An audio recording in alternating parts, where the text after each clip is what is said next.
Hello, I'm Richard Gisbert, and you're at The Listening Post. This week, the Palestine Papers, the fallout for Mideast negotiators أنا أتحمل المسؤولية الكاملة. and the news organizations that broke the story. Legal battles over corporate public relations between documentary makers and big money multinationals. They attempted to keep it out of the theaters and away from the public. Myanmar, warning signs for Aung San Suu Kyi in newspapers there. And voices of freedom in Tahrir Square in our web video of the week. For Palestinians and Israelis, it's been a long time since the Middle East peace process has given cause for optimism, let alone hope. For every roadmap, there's been a roadblock. For every set of negotiations, there's been a deal breaker. But over the years of coverage, people inside and outside the region felt they had a pretty good handle on what was going on, what was on the negotiating table. That all changed last month with the publication of the Palestine Papers by Al Jazeera and the UK's Guardian newspaper. The trove of secret documents contained diplomatic correspondence between Israel, Palestine, and the United States from 1999 to 2010. The revelations made headlines, put Al Jazeera in the crosshairs of the Palestinian Authority over the network's role in the story, and led to the eventual resignation of Saeb Erekat, the chief Palestinian negotiator. Our starting point this week is the story that changed the way the media report one of the biggest ongoing stories on the global news agenda, the Middle East peace process.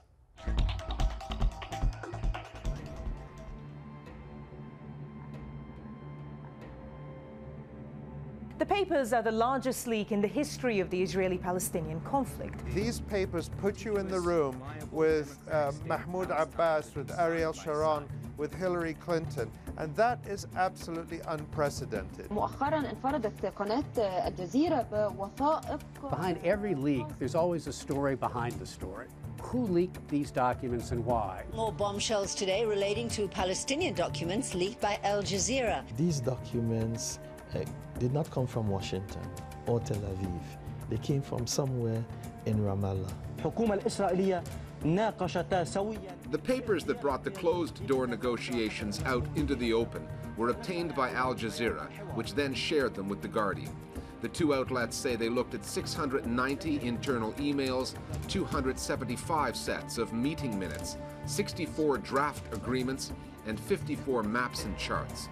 They published their findings simultaneously on January 23rd. It was such a groundbreaking revelation of the four core issues of the conflict: Jerusalem, to concede significant amounts of land in East Jerusalem, refugees, 4.7 million Palestinians are registered as refugees, security, borders, pattern of deceit, powerlessness, and despair, and much, much more. It was a dynamic that took you into the negotiations and showed you what the personalities behind this peace process were and how their public statements were at variance with their private negotiating behavior. To put it another way, Palestinian negotiators led by Saeb Erekat offered, or appeared to offer, much more than Palestinians ever knew about. And even that was not enough to get a deal with the Israelis. There was nothing salacious in what was going on. This is perfectly normal in diplomacy. And it's the same way it's the job of journalists to dig this out, it's the job of governments to try to keep it secret. But it did not play well on the Arab street. يا سيدي هناك تحقيق فلسطيني داخلي الآن حول ما سمي بتسريبات الجزيرة. Erekat's initial reaction was to deny the paper's authenticity and call it a smear campaign led by a media outlet he said was hostile to the Palestinian Authority, Al Jazeera. What was significant and very pertinent about their response was the fact that they tried to focus on Al Jazeera and its Director General. أغلق على حاله الباب مع وضح خنفر. And also the ruler of Qatar. In a sense, they personalize the entire issue and they try to evade what was really at stake. Many of the stock charges that are thrown against Al Jazeera quickly resurfaced in the Palestine Papers, that somehow we were being used as a tool of Hamas, Iran, or even Qatari foreign policy. All of them are false and libelous. But the ultimate question remains, are the papers authentic? Yes, they are. Nobody has to rely on Al Jazeera's analysis or anything else. All those papers, all 1,600 documents, are right there on the transparency.aljazeera.net website. Eventually, Erekat acknowledged not only that the documents were authentic, but they were leaked by someone in his own office. He maintained Al Jazeera reported some of the papers out of context, but accepted responsibility for the leak and resigned.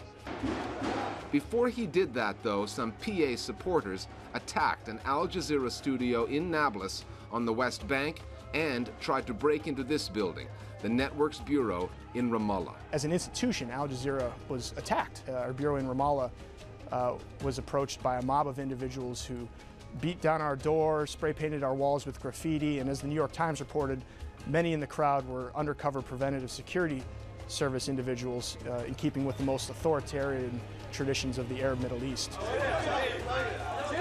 It was not terribly surprising to me to see the Palestinian Authority, and I think the Fatah movement also mobilizing vandals to go and attack the Al Jazeera office. Palestinian Authority's response often to media reports that damage its credibility is simply to shoot the messengers and arrest journalists, and that is really part of this huge democracy gap and transparency gap that the Palestine Papers leak is addressing. Somewhat overshadowed by the reaction on the Palestinian side of the story and the Fatah-Hamas split was the coverage on the other side of the Palestine-Israel divide.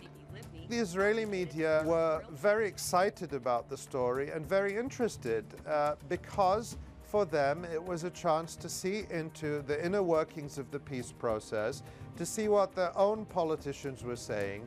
And I think, you know, by and large, they took it very seriously. You had Haaretz representing the left-leaning intellectuals of Israel saying that it provided the very sensitive inside baseball, if you will, to the negotiations over the past decade.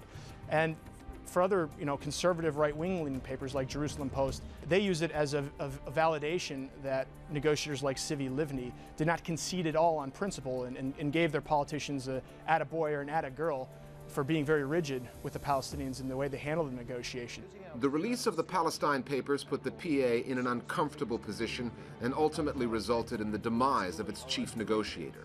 There is an argument being made, however, in the media market that might matter most in America, that lifting the veil that shrouded the peace talks may have actually helped the Palestinian cause. They revealed that the Palestinians were more willing to offer concessions than previously was known.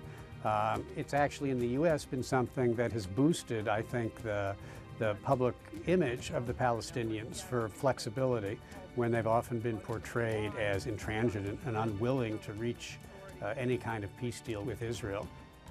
The Palestine Papers, the story that brought transparency to the process, put the players on the record, and the media in the spotlight. Our Global Village voices now on the fallout from the Palestine Papers. The Palestine Papers may have sent shockwaves around the world, but they surprised few Palestinians. If anything, it was not the substance that was eye-opening, it was what the content revealed about the process, how autocratic it was, how out of touch it was, how colonial it was, and how illegitimate it was. And it's interesting that the Palestinian media focused on Al Jazeera as much as it focused on the content itself of the Palestine Papers. And it's unfortunate that the resignation of Saeb Erekat came as a result of the media frenzy that it caused, rather than the content itself of the Palestine Papers. The transparency unit, in my opinion, is very, very important. It is kind of a regional WikiLeaks without any bias and with great deal of objectivity. I think it will benefit the Arab people everywhere. Time now for Listening Post News Bites. If you want to know what the authorities are thinking in Myanmar, just read the state-run newspapers. They'll tell you. And the signs are not good for the country's best-known pro-democracy campaigner. Aung San Suu Kyi spent 15 of the past 21 years under house arrest until her release in November last year, 6 days after the general elections.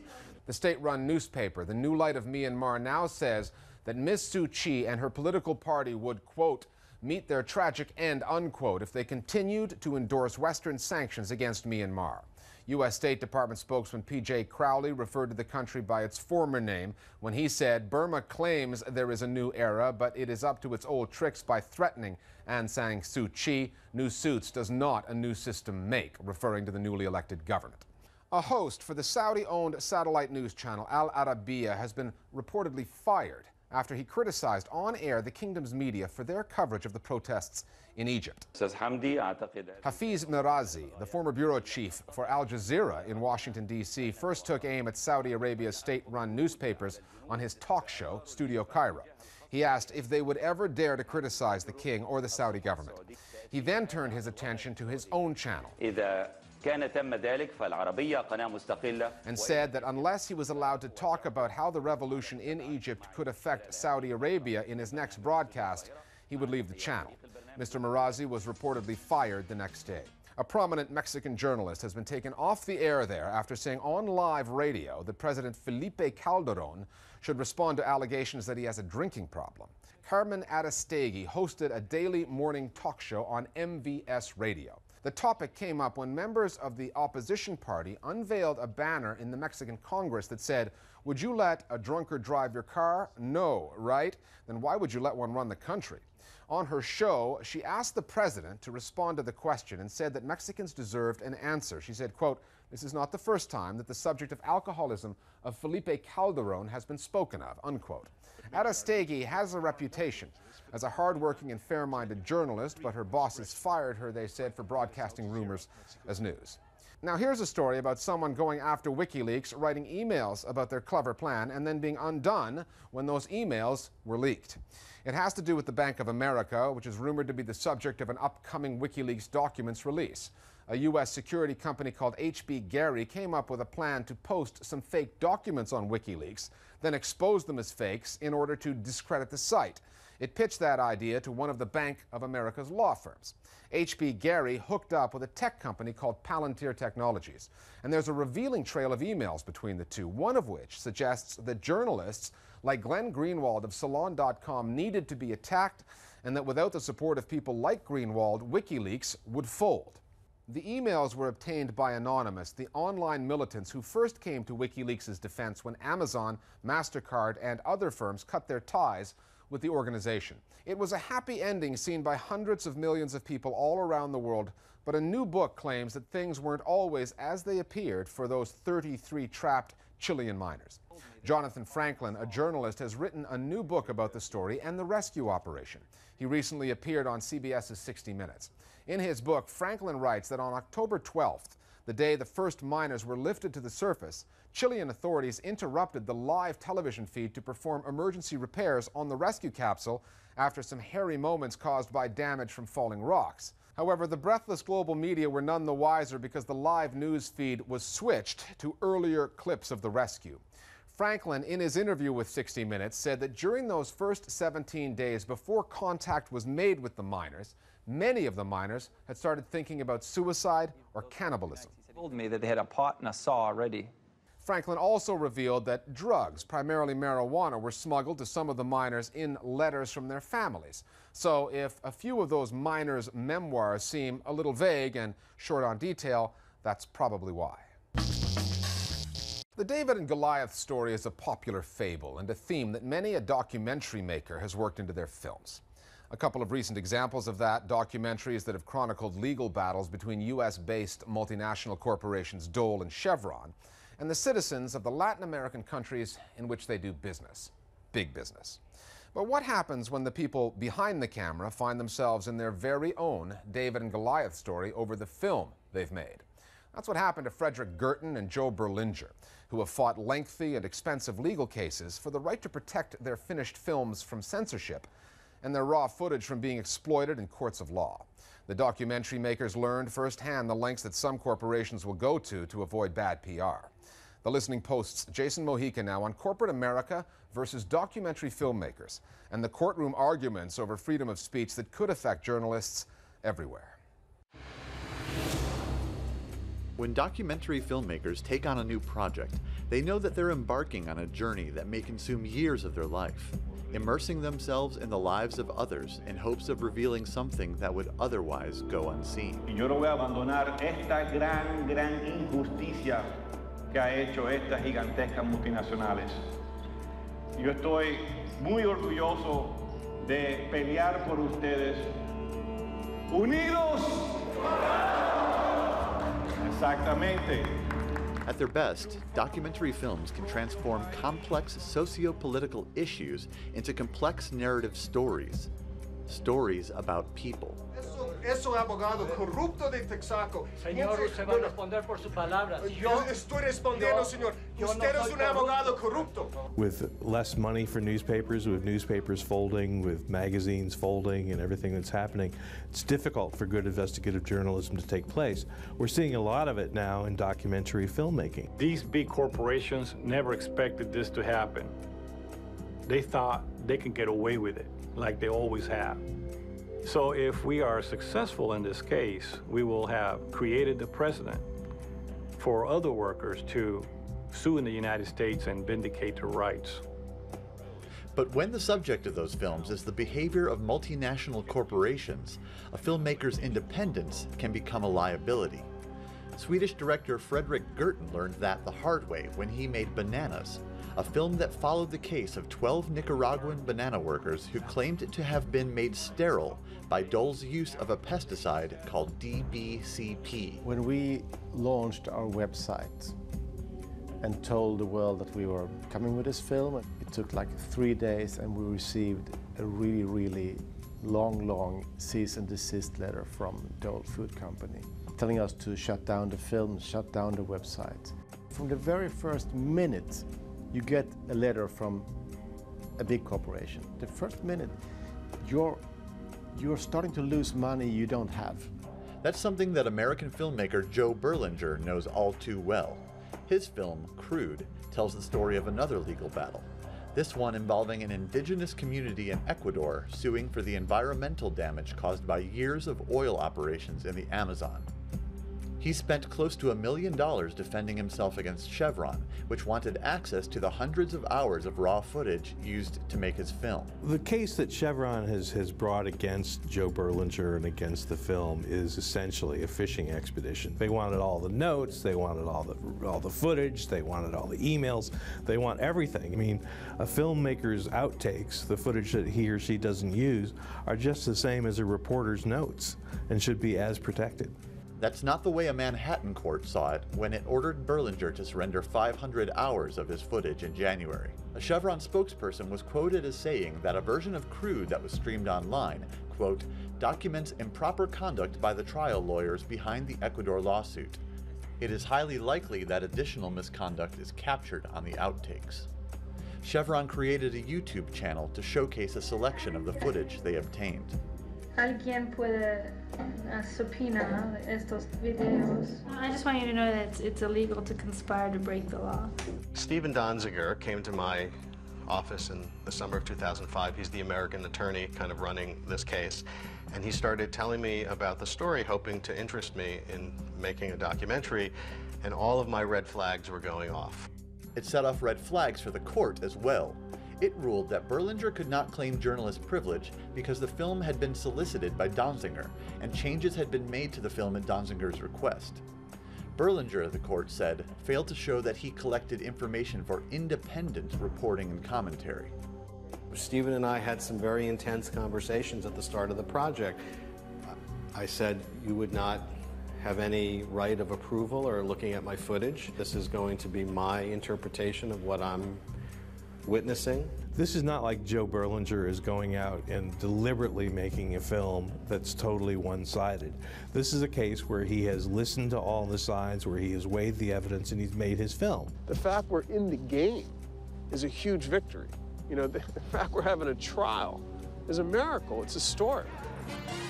Like Crude, Bananas features a lawyer with a big personality in the film's starring role. And like Berlinger, Gertten denies that he was beholden to his main character, Juan Accidentes Dominguez. And if he's going to have a loud motor and going to be a Ferrari, it's got to be red. You know, it'd be a crime. Spend that much money and not get the red one. I didn't do this film in solidarity of a plaintiff lawyer. I consider myself as a filmmaker, not an activist. I want to tell good stories. And this is a really good story. Apparently, Dole disagreed as they sued the filmmaker for defamation, citing the fact that the verdict celebrated in the film was later overturned, and lawyer Juan Dominguez was accused of fabricating evidence, both facts that Gerten acknowledged at the end of the film. Dole's defamation complaint stated that Gerten and the other defendants, quote, ignored the truth and screened this blatantly false film. There can be no clearer case of libel and slander per se and actual malice, unquote. The Dole Corporation essentially tried to shut it down before it was released. They attempted to keep it out of the theaters and away from the public. We are a small company, we are 4 people. And facing a lawsuit coming in from one of the biggest companies in the world, it's not for fun. It's really a scary situation. But in many ways, we didn't see any alternatives. I mean, the only alternative they gave us was to give up. And why should we? Gerten filed a countersuit against Dole and won. Dole had to pay $200,000.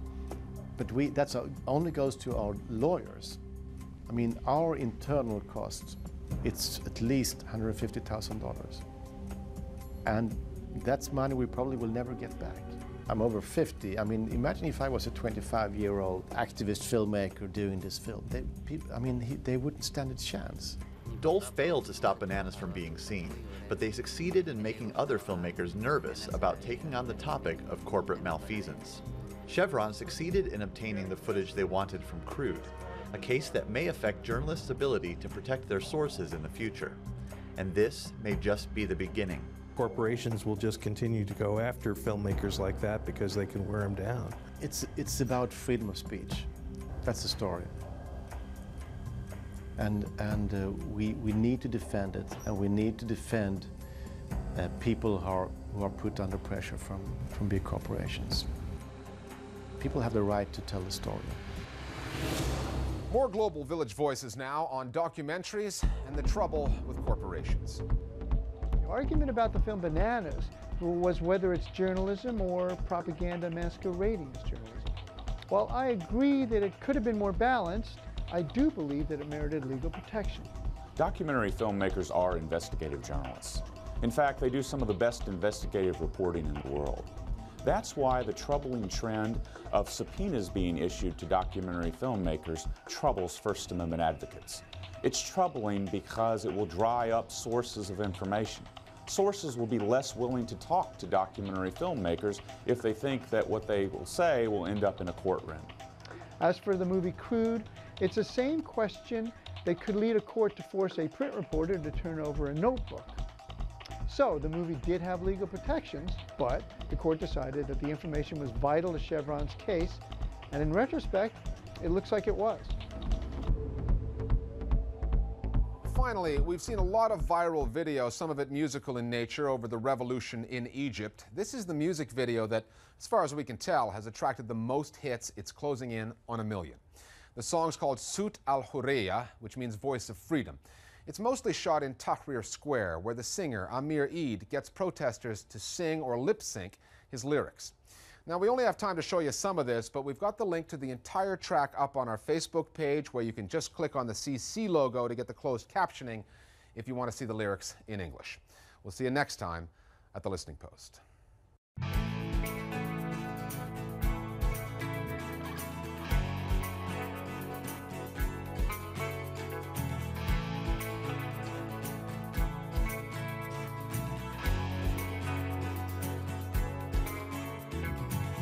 نزلت وقلت انا مش راجع وكتبت بدمي في كل شارع سمعنا اللي ما كانش سامع واتكسرت كل الموانع سلاحنا كان احلامنا وبكره واضح قدامنا من زمان بنستنى بندور مش لاقيين مكاننا